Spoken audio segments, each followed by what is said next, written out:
What do you make, Mr. Prime Minister, of the fact that at least some of those suspects for the Paris attacks earlier are actually the second or the third generation of immigrants? They are homegrown terrorists from Europe. That's true, and that's one of the important challenges that we Europeans and we French do have to face, because ISIS is mobilizing some young people. Some are coming from the immigrants, as you say, second, third generation, but some are not, are converted. People born in France, from French families.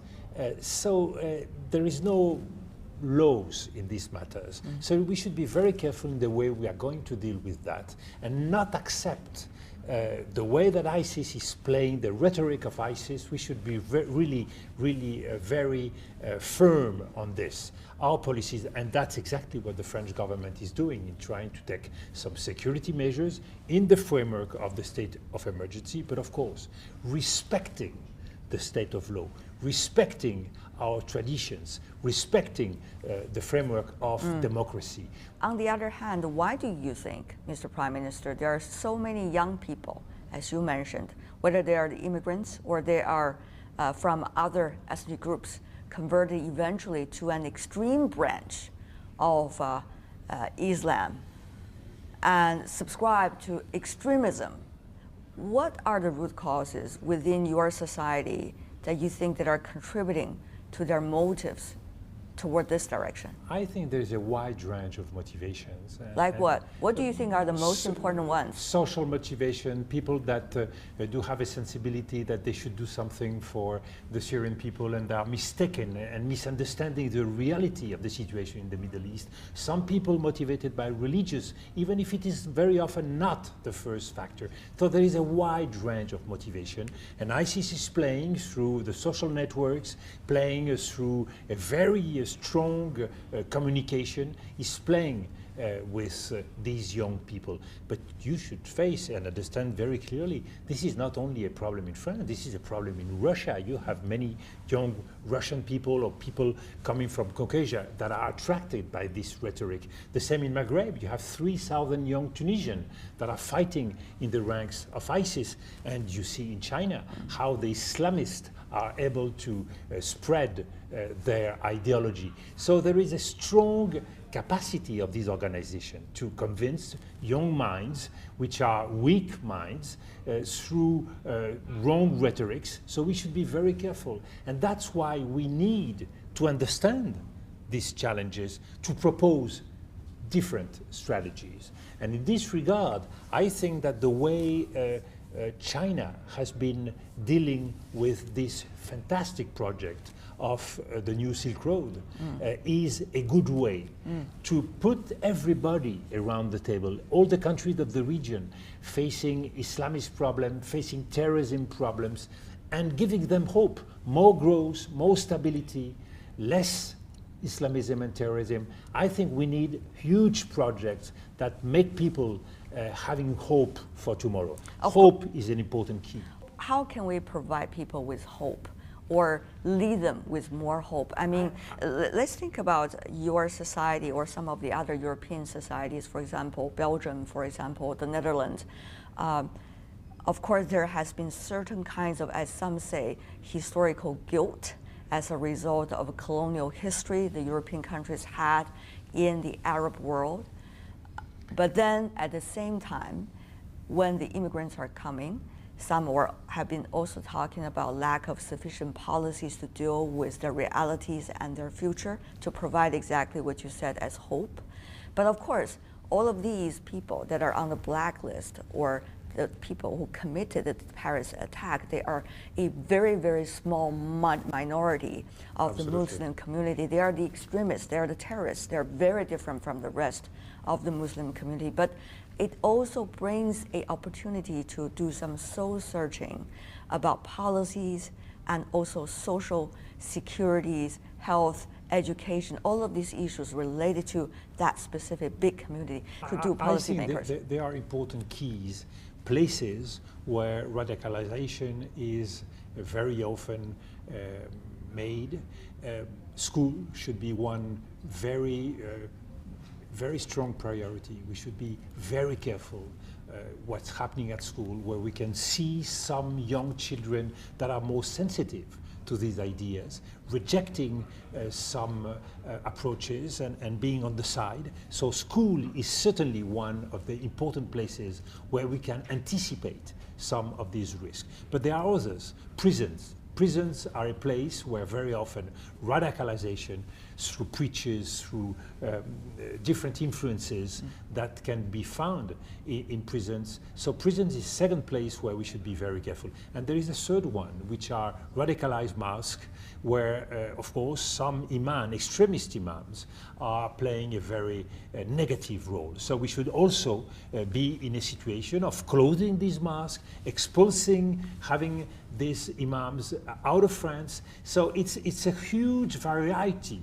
of ways and means to deal with the issues. There's not just one solution, but many leverages that should be used. Of course, this implies a very strong surveillance, and we have been deciding to have much more people in our surveillance offices. This needs control and police operation. This needs more people intelligence in justice in order to be able to deal with these problems. 9/11 triggered a global campaign against terrorism. The US and other NATO member states deployed coalition forces to Afghanistan in 2001. It was the start of 13 years of combat operations. In 2003, the US and UK sent coalition troops to Iraq, a controversial move based on the idea that Baghdad possessed weapons of mass destruction. The 7-year war cost thousands of lives and massive economic losses. However, despite claims of progress, terror attacks have increased dramatically in recent years. Under the Obama administration, the US has adopted a new comprehensive strategy to fight terrorism, linking military operations to political, diplomatic, and economic initiatives. One key question in the modern arena is whether force or diplomacy is the key to winning the battle against extremism. Some suggest that the war in Iraq and some of the consequences of that might also have an impact on what happened today. Of course, others suggest that this is not directly from one leading to the other. Mr. Prime Minister, what do you make of these events? Are they really interlinked from your perspective? In the last 15 years, starting with Afghanistan and of course Iraq, which has played an important role, but also a situation in Libya and in other countries, these military interventions, in many cases, they have contributed to a strong reaction coming from these Islamists. They have nurtured Islamism and terrorism. So we should be careful in the way of handling the military tool. Through the military, we cannot solve terrorism. And I do believe that the concept that George Bush put forward, war on terrorism, is not an efficient concept. We need to have a political strategy. Of course, the military tool can be helpful in very precise and limited cases, but it cannot be efficient if it is not included in a political strategy. You were delivering a very well-known speech at the United Nations when you were the Prime Minister of your country, and you were against the war in Iraq. From what you just said, are you trying to readjust what you were trying to say before? No, that's exactly in line with this. When I was Minister of Foreign Affairs of France in 2003, I just tried to explain to the international community that whenever we can avoid a military intervention, and at the time we could go in fighting against proliferation in Iraq without using the military, but using the inspection of the UN. When we can avoid that, it's always better, because people always can react negatively to such military intervention. We had more than 100,000 people dying in Iraq. And of course, this creates more radical minds, more radical reactions. So we should be very careful in a very complex and sensitive region like the Middle East in the way we handle this. Whenever we strike in Syria. Of course, there are some civilians which are hit. This creates motivation for young people to join the rank of terrorism. So military is not the only possible solution. It has to be used in a political framework, in a more strategic approach, which include social and economic approaches. What are we seeing, Mr. Prime Minister? Is it a clash of civilization, as they suggest, the so-called Western civilization vis-a-vis the Islamic civilization?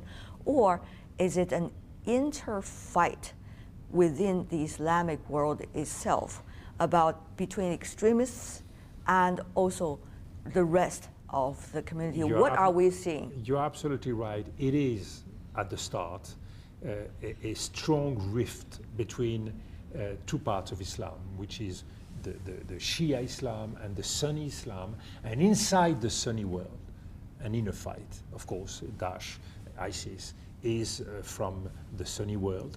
So all these rifts, all these fights within Islam are creating the situation we know. But through military intervention, through wrong policies, we may put things worse. That's why we need two things that are really key at this very moment. First, we need the unity of the international community as well as of the regional community. We need to have everybody working in the same direction against terrorism, against Islamism. The second thing we need is to use the different tools in a very careful manner. Using the military whenever it's necessary, and it is necessary in some cases, but put the emphasis on the political solutions. We need a vision for Syria, for the future of Syria. We need a vision for the future of Iraq. We need to include all the communities and tribes. We need to have the Sunnis of Syria as well as the Sunnis of Iraq on board. We cannot have them on the side because they have been on the side, they have joined ISIS and supported ISIS. So as we see, it is complicated, it is difficult, but it is the challenge for the world today. Well, I think the key issue is whether Assad should go and when Assad should go. Yes, I think it's not impossible to face, to find an agreement. And I think that if we agree to discuss with everybody and have everybody around the table, of course, we should have the people that Assad do represent, the Alawites. They are part of the Syrian community. They are an important part. And of course, the supporters of the Assad regime. But on the long run, which is the question, should we keep Assad or not? I think we should find a way to remove Assad, but in the meanwhile, to accept to have him being part of the solution. This is a difficult process, and I think Vienna really needs to tackle this important issue. But at this very moment, we should really put forward everything that can get us together, everything that can help us working together. This is the key. We need solution, we need success. We cannot accept that ISIS plays with us, divides us, and pursue its goal, which is to create civil wars in many of our countries. I see. What actually should France do next? What should the EU do next? Should the European countries close its border to the refugees and asylum seekers coming from Syria and Iraq? Should the European countries, especially within the EU bloc, get rid of the Schengen policies and many of the other interlinked policies which make this huge political experiment the most outstanding in the world? What should be done next? I think it's very important to stick to our values and to stick to our principles.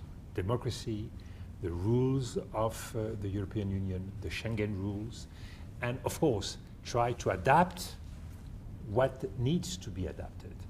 We need to control better our borders. That's why France has decided to take back the control of its borders for a period of time, which is allowed by the Dublin agreements.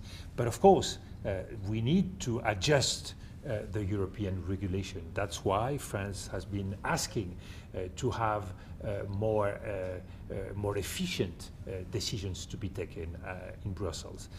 So we must not, of course, close our borders to the refugees. This is not going to be the right answer.